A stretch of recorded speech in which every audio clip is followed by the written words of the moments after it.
Crassus, lorsque ton ruban craquera, tu en auras un bleu foncé, puis un violet, et enfin un rouge comme le mien. Surtout ne le touche pas. Je te l'enlèverai à la fin du cours. Va rejoindre les 15 autres bleus ciel et ne sois pas trop bavard. Regarde bien le professeur quand il parle. Je ne me souviens pas avoir déjà vu craquer un ruban pendant un chant. On déchire plus facilement son bandeau quand on l'enfile maladroitement parce qu'on est pressé, anxieux ou impressionné. Parfois, c'est parce que le moment est venu de changer. Il y a souvent des phénomènes de contagion. 4 ou 5 bandeaux se rompent le même lundi. Lorsque nous chantons, nous sommes tous statiques. On ne voit bouger que les mâchoires et les ventres qui servent de soufflet. Comme à chaque fois, le professeur est installé quand nous arrivons. Ses jambes sont dissimulées sous un plaid. J'ai l'impression qu'on l'a posé là derrière son piano pour toujours. La chorale est un moment magique. Je m'y sens puissant près de mes amis. Et je me surprends parfois à m'essuyer une larme au coin de l'œil. Qui initie le nouveau interroge le professeur. C'est moi. Comment s'appelle-t-il? Crassus. Aime-t-il chanter? Je ne sais pas. Demande-le lui. Je me rapproche de Crassus, que les bleus ciels ont rejeté à l'écart. Tu aimes chanter? Je ne sais pas. Je crois que je n'ai jamais essayé. Je me tourne vers le professeur. Il n'a jamais essayé. Le professeur nous fixe avec un regard vide pendant plusieurs secondes, qu'il essaie doucement pour ne pas perturber les autres. Et quand tu sauras s'il aime chanter, viens me le dire. Bien, professeur. Je retourne à ma place. Crassus me lance des regards désespérés. Il a l'impression que je l'abandonne. Je lui souris. En fin d'après-midi, Crassus me demande de retourner au dortoir. Il vide son armoire pour compter ses affaires. Il frotte les maillots de corps contre ses joues et caresse les pulls. Ça va, tu es content? Oui, c'est bien ici. Alors tu aimes chanter? Aujourd'hui, je n'ai pas osé essayer. J'ai écouté. C'est tellement beau. Je vais m'entraîner tout seul pendant la semaine. Dis, est-ce que tu sais ce qui est arrivé au prof? Pourquoi est-il handicapé? C'est de naissance? Non, c'était un accident. Je ne sais plus qui m'a raconté cela. Tu verras. Tous les profs ont été touchés. Et tu sais ce qui s'est passé? Ils escaladaient la paroi sud du volcan et ils ont dévissé. Comme ils étaient encordés les uns aux autres, ils sont tous tombés. Ah bon? Quelle histoire! Est-ce que je peux mettre un pull sous ma veste ce soir? Si tu veux, tu as froid? Non, j'aime mes pulls, ils sentent si bon. Est-ce qu'on lave nous-mêmes nos affaires? Non. Tu retrouves tes affaires propres chaque matin. Ce sont des fées ou des lutins qui font tout le travail la nuit quand on dort. Tu me parles comme un petit. Tu es petit. Et puis je n'ai pas d'autre explication à te donner. En fait, personne ne sait. Je jette un coup d'œil à ma montre et déclare. C'est bientôt l'heure du dîner. Je vais essayer de voir César pour ton manteau. Nous quittons le dortoir en direction de la salle de jeu. J'espère y trouver Marcus, à qui je pourrai confier Crassus. Quand nous pénétrons dans la salle, toutes les places sont prises. On entend rire, pester, même siffler. Je repère Marcus, qui observe Claudius et Paulus, en pleine partie de petits chevaux. Toujours inséparables ces deux-là, depuis que l'un a initié l'autre. C'est un phénomène très rare à la maison, une amitié entre un petit et un grand. L'initiation crée généralement des tensions. Le grand, souvent puni à cause du petit, ne pense qu'à s'en débarrasser. Plus tard, on assiste même parfois à des vengeances. Marcus, je te confie le petit 5 minutes. Je dois voir César. D'un geste de la main, Marcus invite Crassus à s'asseoir. J'hésite à m'éloigner et reste un instant à les regarder. Crassus, c'est bien ça ton prénom? Interroge Marcus. Oui. Mon ami désigne du doigt le plateau de jeu. Tu connais les règles? Non. Regarde comme c'est beau. Si ça t'intéresse un jour, je t'apprendrai. Tu peux y aller, Métaux. On ne bouge pas. À peine suis-je sorti de la pièce qu'une voix forte m'appelle. Métaux, Métaux, où est ton protégé? César. Justement, je vous cherchais. Je confiais Crassus à Marcus. Il est sous ta responsabilité. Il fallait que je vous voie seul. Il y a un problème, il a vomi, il a cassé quelque chose, il a. Je décide d'attendre qu'il me laisse parler. Je regarde mes chaussures, il comprend très vite. Allez, parle. C'est au sujet de son manteau. Ah oui, on m'a raconté. Mens-lui. Je n'en ai pas envie. Mens-lui. Il n'est pas en état de connaître la vérité. Vas-y tout de suite. Il me plante là. La discussion est close. Je retourne sur mes pas. Tu es déjà revenu? Demande Crassus. Oui. César semblait m'attendre à la sortie de la salle de jeu. Ton manteau ne sera pas brûlé. Ils te le rendront quand tu partiras si tu le leur demandes. Paulus, qui allait jeter un dé, interrompt son geste et me fixe dans les yeux. Tu l'as cru? César le lui a dit, intervient Claudius, avec vigueur. Si César le lui a dit, répète Paulus. Au dîner, l'ambiance est très tendue. César I est debout et arbore un sourire qui promet.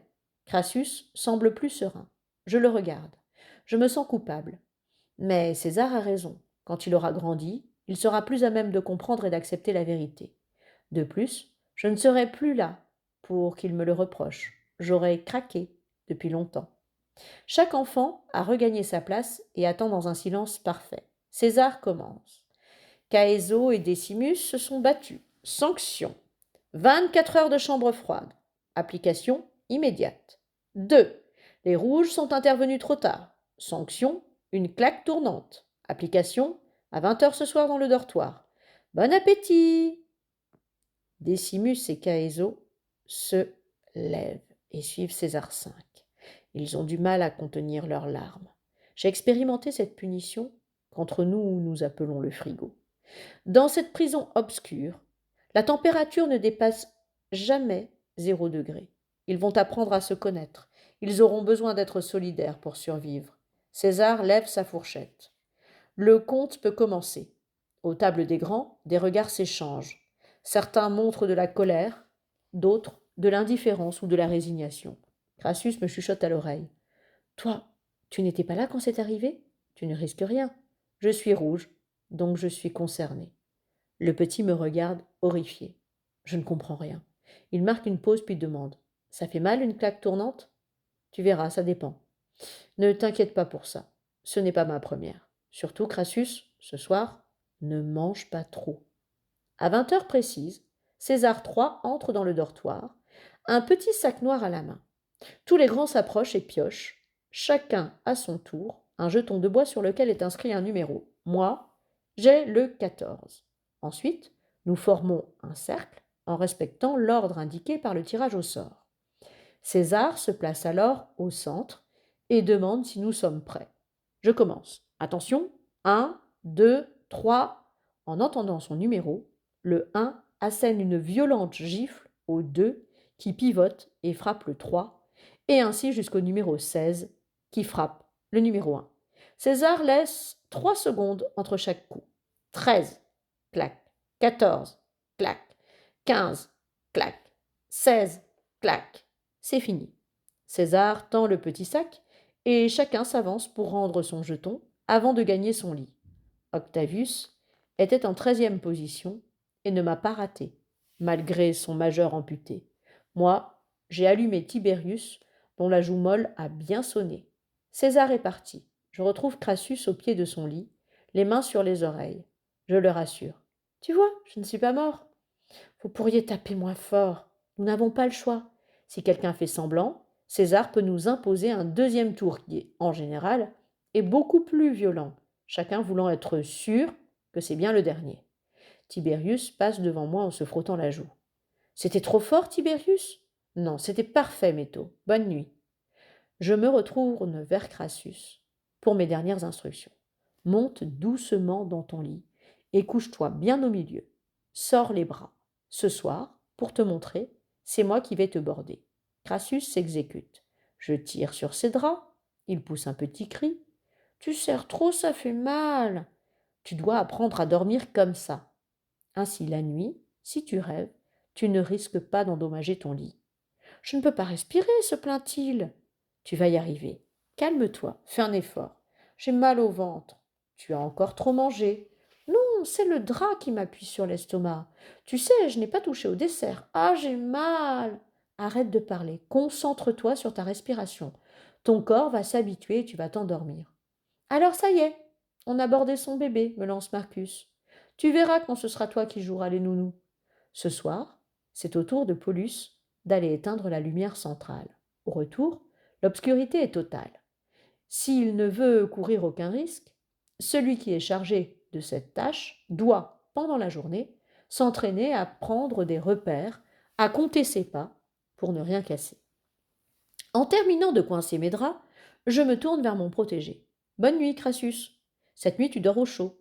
Il ne me répond pas. Il est déjà endormi. Après quelques minutes de silence absolu, on commence à percevoir des chuchotements. Les conversations se font uniquement avec un voisin immédiat. Il est impossible de comprendre précisément ce que disent les autres, mais on peut s'amuser à deviner. Le corps coincé par les draps, il faut dresser le cou au maximum pour voir par-dessus le montant du lit. C'est donc au prix d'un gros effort qu'on parvient à maintenir nos têtes orientées vers notre interlocuteur.